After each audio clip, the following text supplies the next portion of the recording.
오늘 말씀의 제목을 세상에서 믿는 자로 산다는 것이라고 지었습니다. 요즘 제가 고민하고 있는 부분이기도 하고 끊임없이 생각을 하고 묵상을 하고 있는 부분이기도 합니다. 세상에서 믿는 자로 산다는 것은 대표적으로 말을 할 때 사랑을 실천하는 삶이라고 할 수 있습니다. 하나님께서 예수님을 보내주신 그 사랑, 예수님께서 자신의 생명을 기꺼이 내어주심으로 우리를 구원해 주신 그 사랑, 하나님과 예수님, 하나님께서 보여주신 그 사랑을 내 이웃을 내 몸과 같이 사랑하라는 계명을 따라 그 말씀을 사명으로 삼고 실천하는 삶이 이제까지 세상에서 믿는 자로서의 삶이었고 사명이었습니다. 이에 관련하여 실예를 하나 들고자 합니다. 제가 대학원에 재학 중일 때 목회 실습을 하시던 교수님으로부터 들은 이야기입니다. 교수님이 영국에서 유학하시던 시절 급하게 이사를 해야 하는 상황에 처했다고 합니다. 매일매일 집을 찾아다니다가 정말 아이도 키울 수 있고 학교도 가까이 다닐 수 있고 아르바이트도 쉽게 할 수 있는 그런 위치에 있는 괜찮은 집을 발견했는데, 문제는 가지고 있는 돈으로는 그 집을 계약할 수 없었다는 것입니다. 살고 있는 집에서는 나와야 하는 날짜는 임박해 왔고 가진 돈은 적고 하는 수 없이 집주인을 찾아가 사정 얘기를 했다고 합니다. 처음 주인을 찾아갔을 때는 거절당했습니다. 그런데 몇 번을 찾아가 주인을 만나 대화를 시도하면서 이 교수님이 감리교인이라는 것을 집주인이 알게 되었습니다. 그리고 나서 집주인의 태도가 달라졌다고 합니다. 집주인은 감리교인은 아니지만 그는 웨슬리를 알고 있었고 웨슬리가 영국 사회에 끼친 영향을 알고 있던 사람이었습니다. 그래서 교수님이 감리교인이라는 사실 하나만 보고 선뜻 집을 빌려주었다고 합니다. 이 교수님의 일화처럼 과거에는 감리교인이라는 사실 하나가 보증수표가 되는 때가 있었습니다. 그게 가능했던 이유는 무엇일까요? 학교에서 수업을 듣던 시절에는 단순히 웨슬리가 영국 사회에 미친 영향력 때문이라고 생각했습니다. 그런데 이번 주일날 이충범 교수님께서 강의를 하시며 소개해 주셨던 윌리엄 호가스의 게으름이라는 판화 작품에 그려진 감리회원의 모습에서 웨슬리와 감리회원들이 미친 영향력이 어떠했는지, 무엇이었는지를 다시 깨달을 수 있었습니다. 아무리 아파도 기어 다닐 수 있는 힘만 있으면 일을 했었던 당시의 노동자들, 그러나 그렇게 일해도 가난했던 그들과 시선을 나누려고 했던 삶의 자세가, 가진 돈이 있어도 그것으로 옷을 사거나 사치하려 하지 않고 정말 가난했던 그들과 시선을 맞추면서 그렇게 검소한 삶을 살면서 다가갔던 웨슬리를 비롯한 감리회원들의 그 삶의 모습이 바로 기본이었고, 그것이 곧 영국 사회를 변화시키는 영향력이 된 것입니다. 복음서에 등장하는 예수님의 행적은 소외된 계층들과 늘 함께였습니다. 죄인이라고 멸시받고 외면당하는 사람들에게 예수님은 기꺼이 손을 내밀어 주셨습니다. 당시 유대 사회는 그들은 죄인이라서 구원받을 수 없는 존재이니 그들이 사회적 약자가 되고 외면받는 것은 마땅한 일이라며 선을 긋지만, 예수님은 언제나 그 선을 무너뜨리시고 넘어가시면서 그들에게도 하나님 나라가 가까이 왔음을 전하셨습니다. 가장 낮은 자리에서 낮은 자들과 함께 하는 것, 그것이 예수님이 보여주신 십자가 은혜이고 하나님께서 예수님을 보내셔서 이 땅에 이루신 구원의 은혜였습니다. 웨슬리와 감리회원들은 기꺼이 이 사랑의 삶에 동참했고 가난한 노동자들과 마주하는 것을 꺼리지 않았던 것입니다. 그래서 영국 사회는 웨슬리를 알게 되었고 함께했던 감리회원들을 알게 되었으며 또 감리교회를 알게 되었습니다. 이들이 보여준 삶은 감리교인인 우리들이 가져야 할 정체성이자 예수님을 믿는 자로서 갖춰야 할 삶의 자세입니다. 예수님이 살아가셨던 모습 그대로, 그 정신 그대로 따르는 것, 그것이 그리스도인이고 세상에서 살아가면서 주님을 믿는 자로서 감당해야 할 사명입니다. 사랑이라고 하는 사명을 마음으로부터 감당하며 살아가는 삶은 세상에서 믿는 자로 사는 삶의 가장 기본이라 할 수 있습니다. 그런데 저는 여기에서 더 나아가 세상의 눈에 비친 믿는 자의 모습은 어떠해야 하는지를 함께 나누고 싶습니다. 함께 읽은 말씀은 이스라엘인이 아닌 이방 여인 기생 라합이 여리고 성과 가나안 지역을 살피기 위해 잠입한 정탐꾼들에게 하나님의 약속에 대한 자신의 믿음을 고백하는 장면입니다. 여호와께서 이 땅 가나안을 이스라엘에게 주었다라는 내용은 아브라함 이후 그의 후손들에게 계속해서 주신 하나님의 계시였습니다. 하나님께서는 모세를 통해서 이 약속을 수없이 반복하며 강조하셨습니다.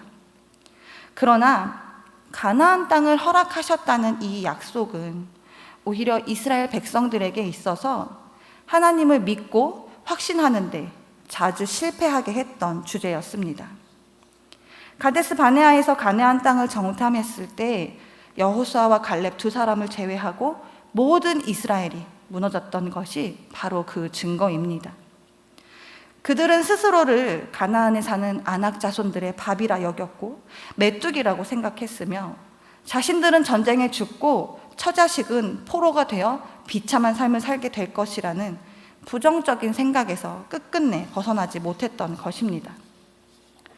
결국 세대가 바뀌고 다시 가나안 정복을 위해 여리고를 정탐했을 때 아이러니하게도 이 약속에 대한 확신과 신뢰가 이방인의 성읍 여리고에 사는 한 부정한 여인의 입에서 고백된 것입니다. 여리고 성은 기원을 알 수 없을 정도로 아주 오래된 성입니다. 방어에 유리하게 이중으로 지어진 아주 견고한 성벽을 가지고 있는 그 여리고에 살고 있는 기생 라합이 하나님의 약속에 대한 확신과 신뢰를 선포했다는 것은 무엇을 의미하는 것일까요? 하나님께서는 가나안 정복의 효과적인 방법을 구하기 위해 여리고 성에 장립한 정탐꾼들에게 가나안 정복의 핵심이 바로 하나님의 뜻에 있음을 라합의 입술을 통해 확인시켜 주심으로 정탐꾼들에게 가나안 정복의 핵심은 하나님의 계획하심에 근거한다는 메시지를 확실하게 전달하신 것입니다.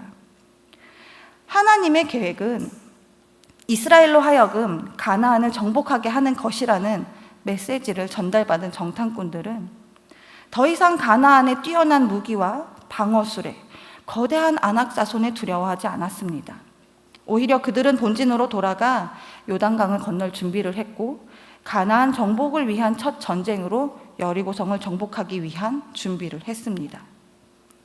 여호수아를 비롯한 이스라엘이 이제는 두려움 없이 가나안 정복 전쟁을 위해 그들의 마음을 다잡을 수 있었던 이유는 가나안 땅을 주시겠다는 하나님의 능력을 알고 있는 라합의 고백 때문이었습니다. 놀랍게도 라합은 여호와께서 이 땅을 너희에게 주신 줄을 내가 아노라 라고 고백합니다.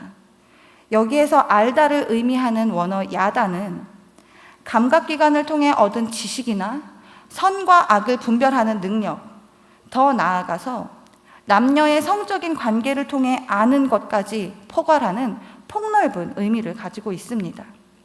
그저 수박 겉핥기식의 알다, 지식으로서의 알다가 아니라는 것입니다. 이 야다를 종교적인 의미로 사용할 때는 우상에 대해서나 여호와에 대해서 알게 된다는 의미로 사용됩니다. 대개 성경에서 이방인들은 바알은 알아도, 바알과 같은 우상은 알아도 하나님을 알지 못하고, 심지어 예레미야 시대에 가면 하나님의 백성이라 하는 이스라엘조차 하나님을 알지 못하는 때가 있었습니다. 이것은 하나님에 대한 정보가 없다거나 하나님을 잊었다는 의미가 아니라 하나님을 인격적인 관계 속에서 받아들이지 않았다는 것을 의미합니다.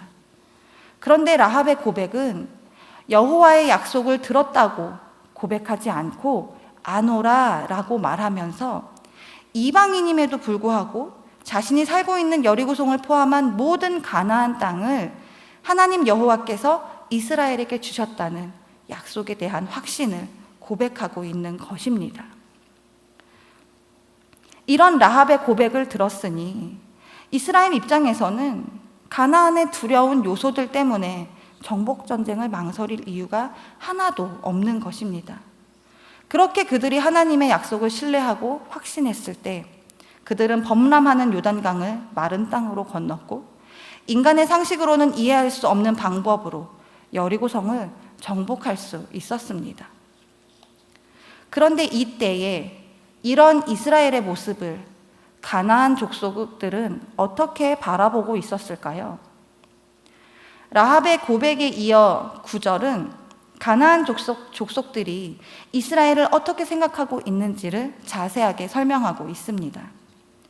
말하되 여호와께서 이 땅을 너희에게 주신 줄을 내가 아노라. 우리가 너희를 심히 두려워하고 이 땅 주민들이 다 너희 앞에서 간담이 녹나니. 심히 두려워하고를 구성하는 히브리어 원어를 살펴보면 너희들을 향한 공포가 우리들 위에 떨어졌다라는 뜻입니다. 말 그대로 가나안 족속들은 이스라엘의 출현에 긴장했고 그들이 가나안을 향하고 있다는 사실에 이미 두려워하기 시작했습니다. 그들에게는 이스라엘에게는 없는 철병거가 있고 아낙 자손이 있지만 그들조차도 이스라엘을 두려워했다는 것입니다. 얼마나 두려웠는지 간담이 녹았다라는 표현으로 번역된 원어는 가나안 족속들이 이스라엘의 등장과 그들의 출병 앞에 공포감으로 아무것도 할 수 없는 무력감을 느꼈다는 것을 의미합니다. 가나안 족속이 이렇게까지 이스라엘을 두려워할 수밖에 없었던 이유는 이스라엘의 전쟁 승리가 사람의 힘과 병기의 우수함으로 이루어진 것이 아니라 그 이스라엘의 배후에서 역사하시는 전능하신 하나님에 의해 이루어진 것이라는 사실을 알았기 때문입니다. 그들은 이미 가나안 정복을 위해 가나안으로 행진하고 있는 이스라엘에게는 악을 공의로 심판하시는 하나님께서 동행하고 계심을 알고 있었습니다. 이스라엘 백성들이 가나안에 진입해 들어온다는 사실을 가나안 족속들은 이스라엘의 보호자 되시는 하나님께서 하나님을 거부하는 자신들을 심판하기 위해 다가오시는 것으로 받아들였으며 그러한 인식은 걷잡을 수 없는 공포로 다가왔던 것입니다. 자신들이 단순히 삶의 터전을 뺏고 빼앗기는 정복 전쟁에 놓인 것이 아니라 하나님의 심판 아래 놓여 있다는 사실을 알았기 때문에 그들은 이스라엘과 동행하시는 하나님을 두려워하고 그 앞에 무기력할 수밖에 없었습니다. 그럼 이스라엘의 배후에서 역사하시는 하나님을 그들은 어떻게 알았을까요? 라합은 10절에서 이는 너희가 애굽에서 나올 때에 여호와께서 너희 앞에서 홍해물을 마르게 하신 일과 너희가 요단 저쪽에 있는 아모리 사람의 두 왕 시혼과 옥에게 행한 일 곧 그들을 전멸시킨 일을 우리가 들었음이니라 라고 이유를 밝힙니다. 가나안 족속들은 이스라엘의 행보를 주시하면서 이스라엘이 겪었던 거룩한 전쟁에 대해 알고 있었던 것입니다. 특히 아모리 족속의 전멸은 그들에게 큰 충격을 주었습니다. 전멸이 단순한 전쟁의 승패를 가르는 결과가 아니라는 것을 알았기 때문입니다. 전멸시킨에 해당하는 히브리어는 헤헤 라무템으로 들이다, 스스로 삼가다라는 뜻을 가진 동사 하람의 능동형입니다. 이 하람의 기본적인 의미는 어떤 물체를 사람이 사용하거나 남용하지 못하도록 하나님께 드린다는 의미입니다. 그리고 이 하람이 이방 족속들의 성읍에 대해서 사용이 될 때는 파괴되어야 할 대상으로 따로 떼어 복납함으로써 완전히 전멸한다는 의미를 갖습니다. 여호수아에서 사용된 하람은 모두 두 번째 의미로서 요단 동편의 아모리 두 왕을 전멸시킨 일이나 여호수아 군대가 치렀던 모든 전쟁들은 단순히 가나안 정복을 위한 침략 행위가 아니라 하나님의 이름으로 싸우는 거룩한 전쟁임을 밝히고 있습니다. 이 의미는 이스라엘이 가나안 땅을 향하기 시작한 순간부터 가나안 족속들을 향한 하나님의 심판은 시작되었으며 그들은 침략 목적으로서의 전쟁을 앞둔 것이 아니라 하나님의 심판 아래 굴복할 것인가를 앞두고 있었음을 의미합니다. 하나님의 심판을 이미 깨달은 상황이니 가나안 족속으로서는 이스라엘의 등장을 간담이 녹을 정도로, 정신이 잃을 정도로 두려워할 수밖에 없었던 것입니다. 여기에서 우리는 가나안 족속들의 반응을 보며 세상의 눈에 비친 믿는 자의 모습이 어떠해야 하는지를 발견할 수 있습니다.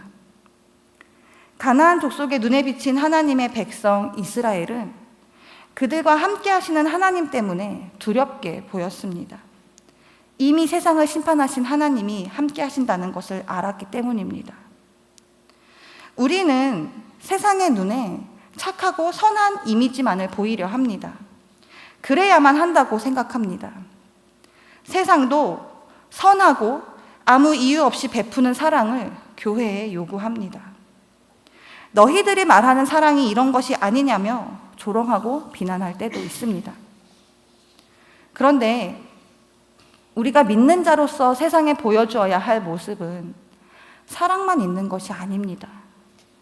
살아계신 하나님, 악을 심판하시는 권능의 하나님도 보여주어야 합니다. 우리가 하나님의 선택받은 백성이니 우리의 잣대로 세상을 비판하고 심판하라는 이야기가 아닙니다. 심판은 하나님이 하실 것이니 우리는 크고 강하신 하나님의 이름이 드러나게 해야 한다는 것입니다.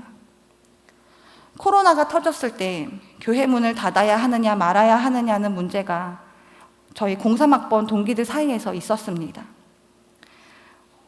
대부분이 우리가 먼저 자중하면서 비대면으로 예배를 전환하고 조심하는 모습을 보여주어야 한다는 의견이었습니다. 우리 동기들이 내세우는 이유는 그동안 교회가 보여준 모습이 너무 부끄럽다는 것이었습니다. 그동안 교회가 보여준 모습이 사랑의 실천을 가장하여 믿음을 빙자한 교만, 정죄가 더 많았다는 것입니다. 교회가 하나님께서 선택하신 자녀라는 사실을 들먹이며 믿는 자의 삶을 살기보다는 하나님이라는 권력을 등에 업고 믿지 않는 자들에게 본이 되지 못한 삶을 보인 결과라는 것입니다. 코로나 이후 교회에 대한 신뢰는 급격히 떨어졌습니다. 세상의 눈에 비친 믿는 자는 세상의 상식을 뛰어넘는 능력의 하나님을 보이지 못한 것입니다. 거룩하신 하나님을 드러내지 못한 것입니다. 결국 세상의 눈에 믿는 자로서의 삶을 지키지 못한 대가로 이제는 아이들 사이에서 교회 다닌다는 말을 하려면 용기가 필요한 시대를 만들어 버렸습니다.